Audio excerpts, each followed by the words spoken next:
भक्ति भक्त भगवंत गुरु चतुर्नाम वपु एक तिनके पद वंदन किए नाशत विघ्न अनेक।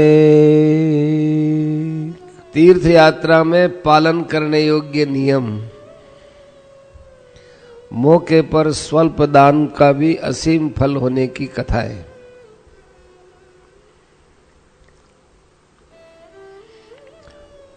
बद्रिकाश्रम या कहीं भी कोई तीर्थ यात्रा के लिए जाते हैं, यहाँ ऋषिकेश हरिद्वार है, ये भी तीर्थ यात्रा के लिए ही आए हैं। तीर्थ यात्रा दो प्रकार की होती है। एक जगह तीर्थों में रहकर भजन ध्यान करना और एक तीर्थों में घूमना, दोनों की आवश्यकता है। अब कोई हमसे पूछे कि आपको कौन सा अच्छा लगता है, हमें तो ये लगता है एक जगह रहकर भजन ध्यान करना। यदि किसी को घूमने का ठीक लगता हो तो वो जाने। कई लोग ऐसे घुमक्कड़ हैं कि जो हर साल बद्रिकाश्रम जाते हैं, सत्संग में नहीं जाते, और उनमें वो बहुत बढ़िया मान लेते हैं कि हमने खूब अच्छा सत्संग कर लिया। घूमने फिरने में भजन ध्यान कम होता है। अब खास बात बोलते हैं। 3 साल पहले हमने भी तीर्थ यात्रा की थी। वहां एक ही बात रही, रात दिन यही रहता, चलो चलो चलो चलो चलो, यही रहता। फिर भी उसकी आवश्यकता है। तीर्थों में घूमना भी ठीक ही है, परंतु तुलना करके आपको बताया कि जगह जगह घूमने की अपेक्षा एक तीर्थ में बैठकर भजन ध्यान करो। तीर्थ में 2-3 दिन रहना ठीक है, समय तो उसमें लगता है, किंतु तीर्थों में रहने का ज्यादा महत्व माना गया है। कम से कम 3 रात रहना चाहिए। जो भाई बद्रिकाश्रम जाते हैं उनमें एक तो ये बात ध्यान में रखनी चाहिए कि यहां 3 चीजें मिल सकती हैं, धर्म, काम और मोक्ष। काम नीची चीज है। गंगा जी से ये मांगना कि हे गंगा मैया हमको धन दे दो, हमको बेटा दे दो, हमको पोता दे दो, ये नीची कामना है। जब मांगने पर ही उतारू हो गए हैं और बद्रीनारायण भगवान से मांगने के लिए आप तैयार हैं, गंगा जी से मांगने तो ऊंची चीज मांगो, क्योंकि देने वाला कोई दरिद्री थोड़ा ही है। उनके पास जाकर तो परमात्मा की प्राप्ति मांगो। कहां चिरमटी, कहां पारस। कोई बड़े आदमी के पास जाए, वह खुश हो तो कहे लड़का दे दो। भगवान के पास गए और मांगा लड़का, तो उस आदमी से भी आपने यही मांगा और भगवान से भी यही मांगा, बराबर समझ लिया। यहां आकर तो धर्म का पालन करो, भगवान का दर्शन मांगो। इसके लिए क्या प्रयत्न करना चाहिए? मुख से तो भगवान का नाम जप करें और मन से उनके चरणों का ध्यान करें। कई लोग नाम का जप करते हैं पर मन से संसार का चिंतन करते हैं और कहते हैं ये तो अपने आप होता है। अपने आप भी क्यों होता है? आपने भगवान में मन लगाया नहीं।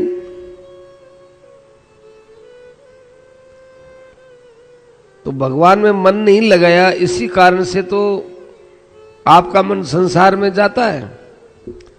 कि नहीं, हम लगाते तो हैं लेकिन वापस संसार में चला जाता है। तो वापस भगवान में लाओ। जैसे हरदम संसार का चिंतन करने से ये मन संसार में गया, ऐसे बार बार भगवान के अंदर लगाने से फिर ये भगवान में लगेगा। यदि कोई कहे कि भगवान का ध्यान करते जावे, हम कोई रास्ता नहीं देखे, कहीं खड्डे में गिर गए और कहीं मर गए, तो यदि ऐसा हो जाए तो निहाल हो जाओगे। भगवान का ध्यान करते करते कहीं गिर पड़े, मर गए, तो निहाल हो जाओगे। अंत काले च मामेव स्मरण मुक्त्वा कलेवरम यह प्रयाति समद्भावम याति नास्त्यत्र संशय है। अंत काल में मेरा स्मरण करते हुए शरीर का त्याग करता है, वो मेरे स्वरूप को प्राप्त होता है, इसमें संदेह नहीं है। इस प्रकार से मरने से तो कल्याण होगा। भगवान के नाम का जप और स्वरूप का ध्यान, ये दो प्रधान बातें हैं। रास्ते में चलो तो कीर्तन करते हुए चलो। देखो उस समय पैदल चलते थे ना, उनकी बात है। बीच में तोड़ दे, फिर बोलो जय बद्रीनारायण की।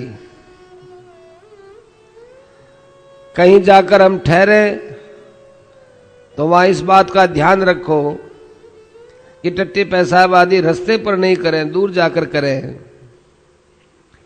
गंगा जी से कम से कम 100 पैंडा दूर जाकर करें। तीर्थों में जाओ, वहां कोई संत महात्मा, उनका दर्शन करो। प्रधान चीज है स्नान करना, देवता और महात्माओं के दर्शन करना। कोई भाई जा रहे हैं, उनके पास कोई चीज की कमी हो तो अपनी शक्ति हो तो उसको देना, सेवा करना। अपने पास शक्ति नहीं है तो भी एक रोटी दान करने का बहुत बड़ा महात्म्य है, जितना लाख रुपए दान करने का भी नहीं है। एक राजा तीर्थ यात्रा के लिए चला, काफिले के साथ में एक गरीब आदमी भी था। वह 2 धोती, कुछ खाने का आटा सामान साथ में लेकर निकला था। इस प्रकार से जा रहा था अपनी मस्ती में वो गरीब आदमी। सुबह देखा सर्दी पड़ रही है और एक आदमी ठिठुर रहा है, कांप रहा है। उसने एक धोती उसको दे दी। वो पाकर बड़ा खुश हुआ, उसने आशीर्वाद दिया। उस समय जेठ आषाढ़ का महीना था, दोपहर में बड़ी कड़ी धूप पड़ती थी। उन लोगों के चलने के समय बादलों की छाया रहती थी। सब लोग कहने लगे, हमारे राजा साहब बड़े धर्मात्मा हैं, देखो इनके प्रताप से हमारा मार्ग बदलों से आच्छादित हो गया, गर्मी नहीं लग रही है। उसी झुंड में एक आदमी ने कहा कि भाई क्या पता राजा का प्रताप है कि क्या और किसी का भी प्रताप है, इतना बड़ा झुंड है, जाने किसका प्रताप हो, राजा का ही प्रताप कैसे कहा। ये बात राजा ने सुन ली। राजा ने कहा इस आदमी को हमारे पास भेजो। पास बुलाया और उसको धन्यवाद दिया, तुम्हारी बात ठीक है, न मालूम किसका प्रताप है भाई, मैं तुम्हारी बात से खुश हुआ हूं। एक एक आदमी चलो, अब एक एक आदमी चलो, देखें बादल किसके साथ चलता है। अब एक एक आदमी रवाना हुआ, बादल वही ठहर गया। राजा भी चले तो भी बादल ठहर गया, धूप में गया राजा। वो कहने वाला था वो भी गया तो धूप में गया, बादल ठहर गए। सब चले गए। अब बेचारा वो गरीब आदमी वो भी चला।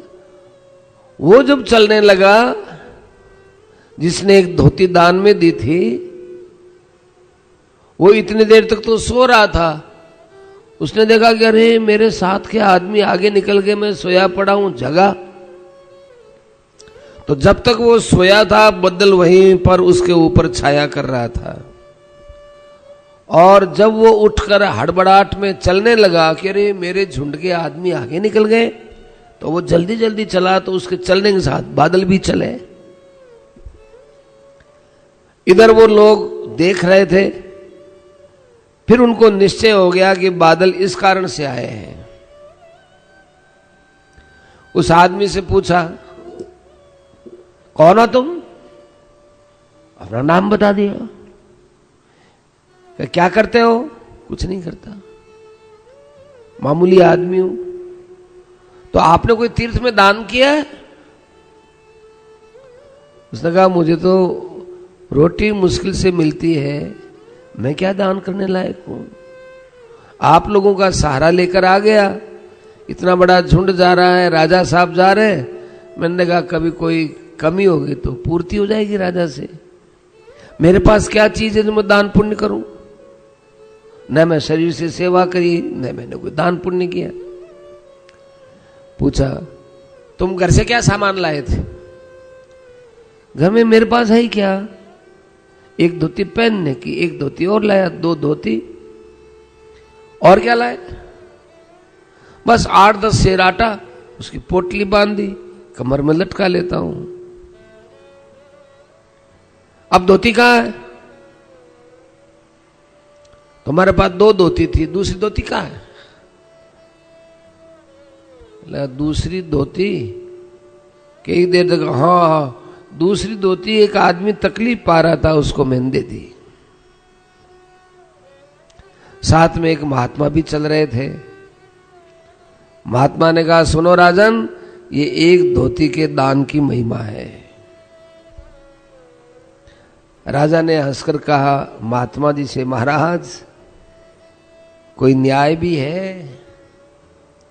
मैं तो लाखों रुपए का दान करता हूं, साल साल में लाखों रुपए का।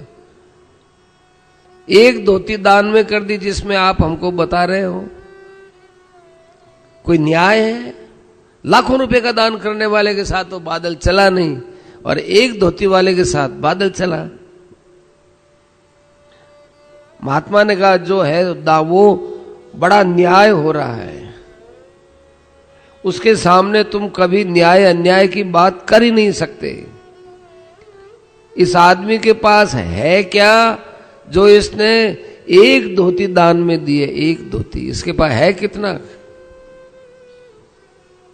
तुम्हारे पास कितना है? क्या इसके समान तुम कष्ट पा सकते हो?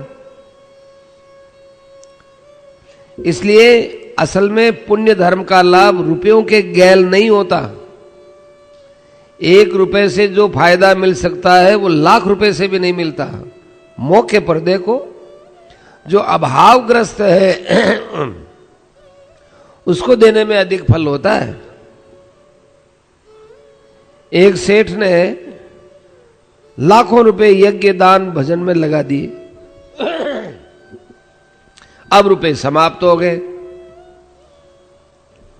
उसकी स्त्री ने कहा, सेठानी ने, अपने पास तो सब रुपए समाप्त हो गए, यहां एक नगर सेठ रहता है, उसे यज्ञ दान आदि बिक्री कर दो और फिर रुपया लाकर खर्च चलाओ। तो वो सेठ नगर सेठ के पास गया। स्त्री ने आधा सेर आटा साथ में बांध दिया, उस नगर से जाओ ना, आधा सेर आटा ले जाओ, खा लेना। वे एक तालाब के किनारे ठहर गए। ये सेठ वहां नहा धो करके 4 रोटी बनाई, भोजन की तैयारी की। इतने में एक कुतिया वन में से आई, वो ब्याही हुई थी, उसके बच्चे 3 रोज से भूखे थे। कुतिया पास में आई, ऊ करते पूंछ हिलाने लगी। उन्होंने एक एक रोटी को तोड़ तोड़ करके उसके सामने रख दिया। उसने 1 रोटी खाई, 2 खाई, 3 खाई, 4 खाई। कुतिया के प्राण बच गए। कुतिया के प्राण बचने से उसके बच्चों के भी प्राण बच गए। वो भूखा ही गया नगर सेठ के पास।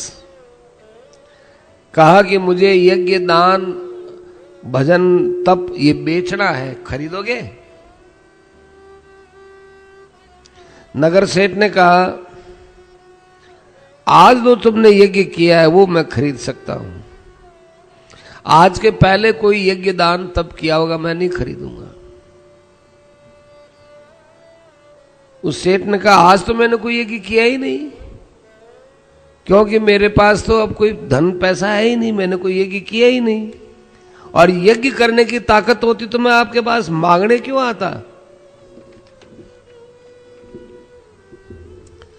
नगर सेठ ने कहा कि आज प्रातःकाल तुमने एक कुतिया को 4 रोटी डाली थी कि नहीं। उस सेठ ने कहा, वो डाली तो थी, आपने कैसे जाना। तो नगर सेठ ने कहा, मेरी स्त्री पतिव्रता है, उसे तीनों लोकों का ज्ञान है। उससे मैंने पूछा, एक आदमी यज्ञ बेचने आया है, कौन सा यज्ञ उससे खरीदूं। तो उसने कहा कि आज जो उसने 4 रोटियां एक कुतिया को दी है वो यज्ञ खरीद लीजिए। पूरी कथा सुना दी। यहां ये बात दिखलाई कि मौके की 4 रोटी थी, उसकी जितनी महिमा है उतनी उसने जीवन में जो यज्ञ दान तब किया उसकी महिमा नहीं है। मैं फिर प्रकरण पर आ जाता हूं।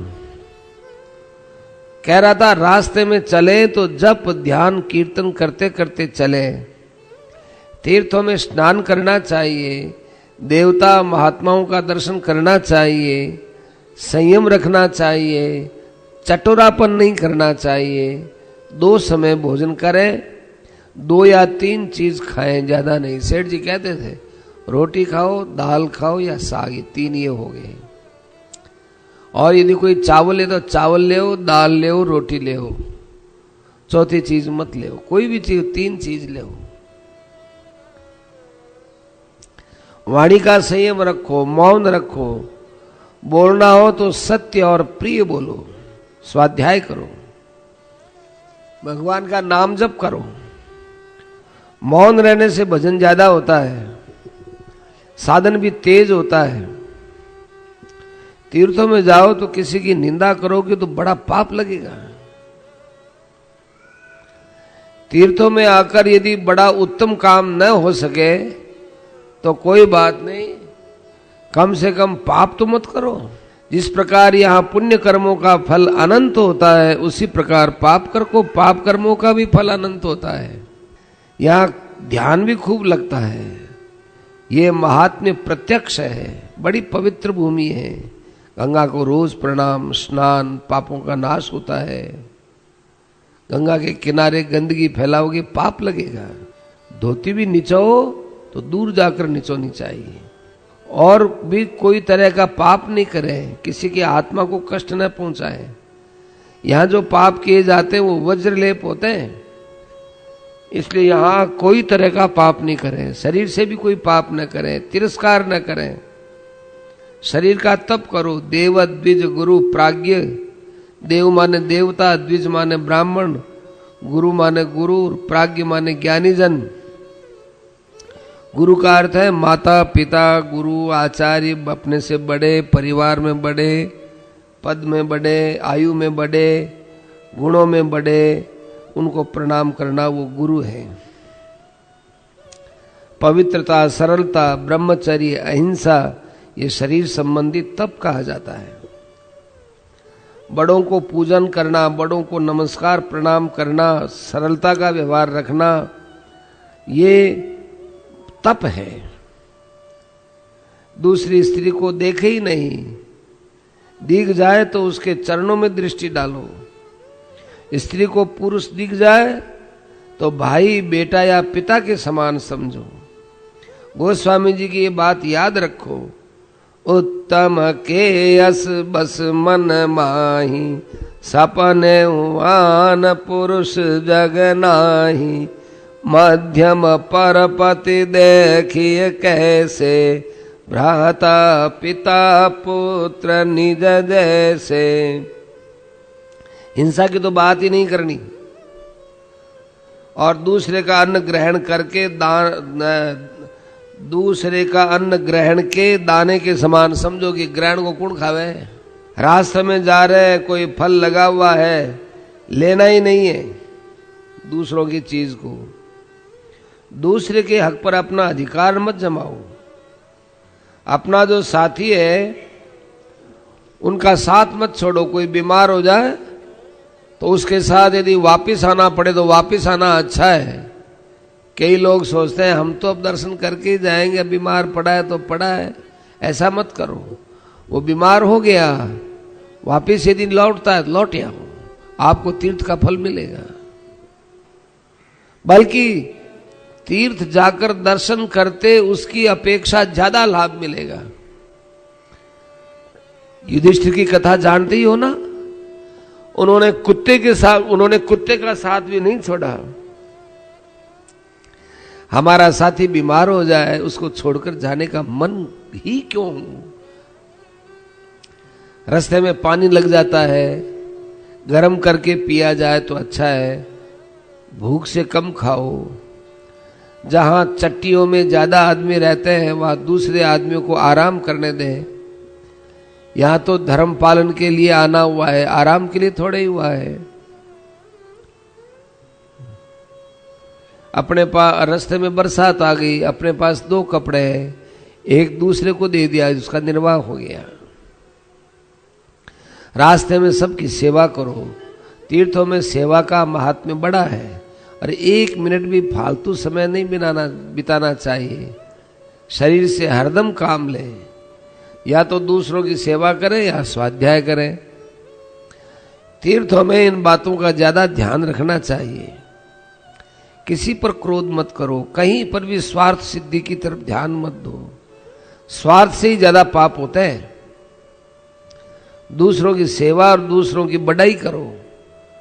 इससे सब आदमी अपने अधीन हो जाते हैं। यह मोहनी मंत्र है। ऐसा व्यवहार भगवान के साथ किया जाए तो भगवान उसके अधीन हो जाते हैं। दूसरों के अवगुणों की तरफ ख्याल न करके उसके गुणों की तरफ ध्यान करो। दूसरे की प्रशंसा की बात हमने इसलिए बताई है कि लोग निंदा करते हैं। निंदा से महान पाप इकट्ठा होता है। दूसरों की बड़ाई करोगे तो निंदा करने का स्वभाव खत्म हो जाएगा। संसार के भोग पदार्थों का तो दूर से ही त्याग करो। संग्रह का त्याग करके ही तीर्थ में विचार किया जाए। 5 यज्ञ बताते हैं। 1 माला तो गायत्री की जपनी चाहिए। 10 माला हम जपें तो हमारे भारी से भारी पापों का नाश हो सकता है। स्त्रियां हैं, बच्चे हैं, वे हरे राम राम राम हरे हरे, हरे कृष्ण कृष्ण कृष्ण हरे हरे, इस मंत्र का जाप सब कर सकते हैं। 5 महायज्ञ क्या है? एक तो ऋषि यज्ञ है, संध्या गायत्री करना और वेदाध्ययन करना। इससे ऋषि लोग प्रसन्न होते हैं। ऋषियों का हमारे ऊपर ऋण है। हमारे हित के लिए उन्होंने शास्त्र रचा है। एक देव यज्ञ, नित्य प्रति अग्नि में हवन करना। एक अतिथि यज्ञ, अपने घर पर आए अतिथि आ जाए तो भोजन कराओ। एक पितृ यज्ञ, तर्पण आदि करें। एक भूत यज्ञ, जीव मात्र को भोजन देना। मनुष्य का शरीर भोगने के लिए नहीं है। यावन मात्र जीव की सेवा के लिए मनुष्य का शरीर बनाया है। इसकी बनावट ही देख लो। पैरों से कितना जल्दी चल सकता है, हाथों में कितनी अंगुलियां, कितनी वस्तुओं को ग्रहण कर सकता है। तो ये सेवा के लिए है। परहित बस जिनके मन माही, तिन कह जग दुर्लभ कछु नाही। अपने शरीर के ढांचे को देखो। ये शरीर किसके लिए बनाया है? सबकी सेवा के लिए बनाया है। कुत्ते गधे सबकी सेवा थोड़ी कर सकते हैं। मनुष्य सबकी सेवा कर सकता है। स्वार्थी लोग दूसरी बात समझते हैं। वे कहते सारे जानवर हमारे लिए हैं। हम पूछते हैं क्या तुम्हारे लिए जानवर है तो तुम राक्षस हो क्या? ये तो राक्षसों का धर्म है दूसरों को खाना। मनुष्य का धर्म है दूसरे को आराम पहुंचाना, सेवा पहुंचाना। बाघ है, भालू है, इनके दांत देखो, नाखून देखो तो पता चलेगा कि ये मांसाहारी है। किंतु अपने दांत देखो तो मालूम होता है कि हमारा आहार मांस नहीं है, फल या अन्न हमारा आहार है। उनके दांत यूं है, यूं आते निकालना। अपने दांत सीधे साधे हैं। इस चद्दर को देखें तो इससे पता चलता है कि किस काम की है। ये ओढ़ने की है, बिछाई भी जा सकती है। त्वचा इंद्रियों को सुख पहुंचाने में ये काम आ सकती है चद्दर। ये खाने का पदार्थ थोड़ा ही है। चद्दर सूंघने का थोड़ा ही है, ये सुनने का थोड़ा ही है। हम गधे को देखते हैं तो ज्ञान होता है कि वह बोझा ढोने वाली चीज है। ये वेद थोड़ा ही पड़ेगा। मनुष्य का शरीर देखने से पता चलता है ये सबकी सेवा के लिए है। हम सबकी सेवा करें, सबको भोजन कराएं, सबको जल देवें। सूर्य नारायण को जल दिया जाता है, सूर्य भगवान उसे ग्रहण करके सारे संसार को देते हैं। पूज्य मदन मोहन जी शास्त्री ने बताया था कि जो 3 चल्लू जल सूर्य को देता है वह ब्रह्मपुरी कर रहा है। इतना महात्म्य ब्रह्मपुरी। ब्रह्मपुरी माने सारे ब्राह्मणों को भोजन कराना। सवेरे सूर्योदय के समय जल लेकर, तांबे के पात्र में जल लेकर सूर्य को 1, फिर परिक्रमा करें, फिर 2, फिर वहीं परिक्रमा करके 3। वैसे तो 12 होती है, कम से कम बताया। 3 चल्लू जल सूर्य को देता है, वो ब्रह्मपुरी कर रहा है। हम तर्पण करते हैं, पहले देवता ऋषि आदि का तर्पण करके पितरों का तर्पण करते हैं, चराचर जीवों का तर्पण करते हैं। सबको जल दे दिया। एक सूर्य भगवान को जल देने से सबको जल दे दिया। अब सूर्य को क्या तो हम दे सकते हैं, लेकिन अपनी शक्ति, अपने मन में देने का भाव आया कि सूर्य को अर्पित करें, बस अपना काम हो गया। हम भोजन करते हैं, यदि यावन मात्र प्राणियों को भोजन कराकर भोजन करें तो वो अमृत के समान है। यज्ञ शिष्टासिन संतो मुच्यन्ते सर्व किल विषयी। इसीलिए बलि वैश्वदेव बताया गया है। बलि वैश्वदेव से जो किया जाता है उसे सारे संसार को अन्न पहुंचता है। आपका खर्चा कितना गया? आपके रसोई में से केवल रोज की 2 रोटी, 2 फुल्का, 2 फुल्कों का समय लगता है 3 मिनट। बल्कि बलि वैश्वदेव में 5 महायज्ञ संक्षेप में आ जाते हैं। इस वास्ते नित्य प्रति हम जो नित्य कर्म करते हैं वह तथा बलि वैश्वदेव ये नित्य प्रति करना चाहिए। करना तो चाहिए 5 महायज्ञ। यदि 5 नहीं कर सके तो 4, नहीं तो 3, नहीं तो 2 तो जरूर करो। अतिथि को जरूर भोजन कराओ। आपको कथा सुनाई थी ना, राजा युधिष्ठिर ने अश्वमेध किया। एक नेवला आया, उसने कहा कि अश्वमेध यज्ञ कोई काम का नहीं। ब्राह्मण ने भोजन कराया, मैं सोने का हो गया, इससे कुछ नहीं हुआ। घर पर कोई अतिथि आ जाए, उसे भोजन करा के बचा हुआ अपने खावे तो वो यज्ञ शिष्ट है। सेठ जी की बात सुनी।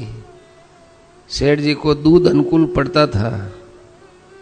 मेहमान आ गए, देरी से दूध उनको देना था तो मेहमानों को दूध दिया नहीं। सेठ जी को ले जाके दूध दिया घर वालों ने। सेठ जी ने कहा कि उनको दूध दिया कि नहीं, कि दूध तो था नहीं, कि ये क्या है, ये क्या है, मेरे लिए कैसे लाए, उनको दे के आओ। खुद ने नहीं लिया, मेहमानों को दिया। जो हमारे पास खाने पीने की वस्तु है उस पर अतिथि का अधिकार है, ये समझ के भोजन कराओ। प्रतिदिन गीता जी के एक अध्याय का पाठ, हरे राम राम राम हरे कृष्ण, जितनी माला फेर सके सबसे ऊंचा साधन बताया है। यज्ञोपवीत हो तो संध्योपासना करो, गायत्री मंत्र का जाप करो। नारायण नारायण नारायण श्रीमन नारायण